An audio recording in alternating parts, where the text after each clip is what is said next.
لائیں کہیں کہ ہمارا رب اللہ ہے، پھر اس پر جم جائیں۔ ان پر فرشتوں کا نزول ہوتا ہے، نہ کوئی غم کرو نہ خوف، خوشیاں مناؤ جنت کی جس کا تم سے وعدہ کیا گیا تھا۔ اللہ کی ربوبیت پر اطمینان جب انسان کو ہو جاتا، میرا رب اللہ ہے، ربی اللہ، انسان کے لیے نہ کوئی کھٹکا، نہ کوئی خطرہ، نہ کوئی خوف، نہ کوئی حزن۔ جو کچھ ہو رہا ہے کس کے اذن سے ہو رہا ہے؟ اللہ کے اذن سے۔ اللہ کے اذن کے بغیر پتا تک نہیں ہلتا۔ یہ کوئی اندھا بہرا مادہ نہیں ہے جس سے مجھے کوئی خوف ہو۔ اندھا بھینسا چلا آ رہا ہو اس سے تو ڈرنے کا ہر انسان کو ڈرنا چاہیے، نہ معلوم کس کو ٹکر مار دے۔ لیکن نہیں، اس کائنات کو چلانے والا ایک سمیع و بصیر خدا ہے۔ وہ جو میرا دوست ہے، میرا ولی ہے۔ اللہ ولی الذین آمنوا یخرجہم من الظلمات الی النور۔ اللہ اہل ایمان کا ولی ہے، ساتھی ہے، پشت پناہ ہے، مددگار ہے، حمایتی ہے۔ بتائیے جسے یقین ہو جائے کہ اللہ میرا مددگار، اللہ میرا محافظ، اللہ میرا پشت پناہ، اللہ میرا حمایتی، اس کے لیے کوئی خوف ہوگا؟ اس سے کوئی ڈر ہوگا؟ میں مثال دیا کرتا ہوں ایک بہت سادہ پنجاب کے دیہات کی۔ وہ بڑا چودھری ہے اور کوئی غریب کسان ہے۔ اس غریب کسان کے جانوروں کو ہر وقت اندیشہ ہوگا چوری کا، کوئی میری بھینس کھول کر نہ لے جائے، کوئی میرا بیل کھول کر نہ لے جائے۔ لیکن جس کے بارے میں یہ سب کو معلوم ہو کہ وہ جو بڑا چودھری ہے وہ اس کا دوست ہے، اس کی بچیا کو کوئی خوف ہوگا؟ اس کی بھینس پر کوئی ہاتھ ڈالے گا؟ اسے کوئی اندیشہ ہوگا؟ نہیں۔ کیوں؟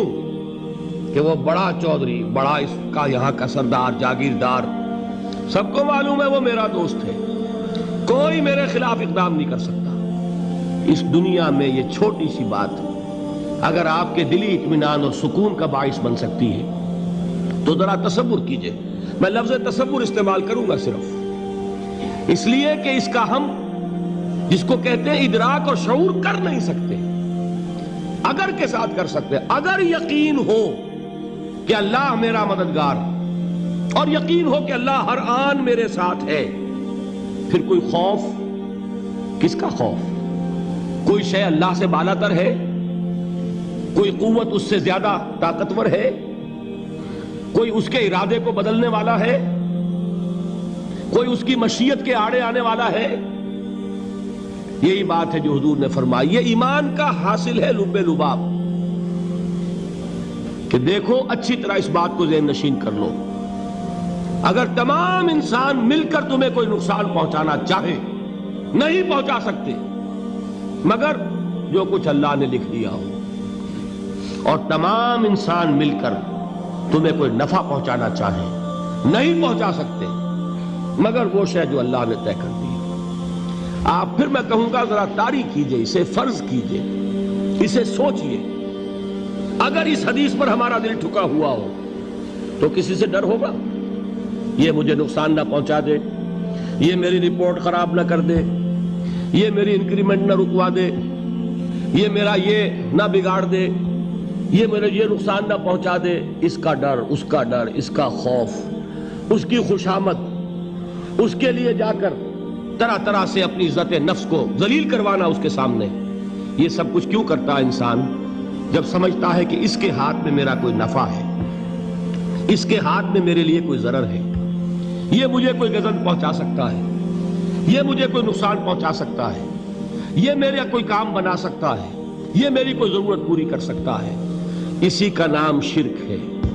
جہاں آپ نے یہ سمجھا کہ غیر اللہ کے اندر کوئی طاقت موجود ہے، وہی شرک ہے۔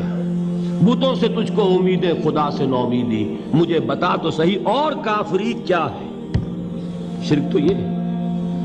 جس پر بھی تمہیں یہ خیال ہے، کلمہ ہے یہ کلمہ سوم، لا حول ولا قوت الا باللہ، ذرا اس پر دل کو کبھی اگر آپ تصور کریں، پھر فرض کریں، دل ٹھک جائے اس پر، کوئی طاقت نہیں۔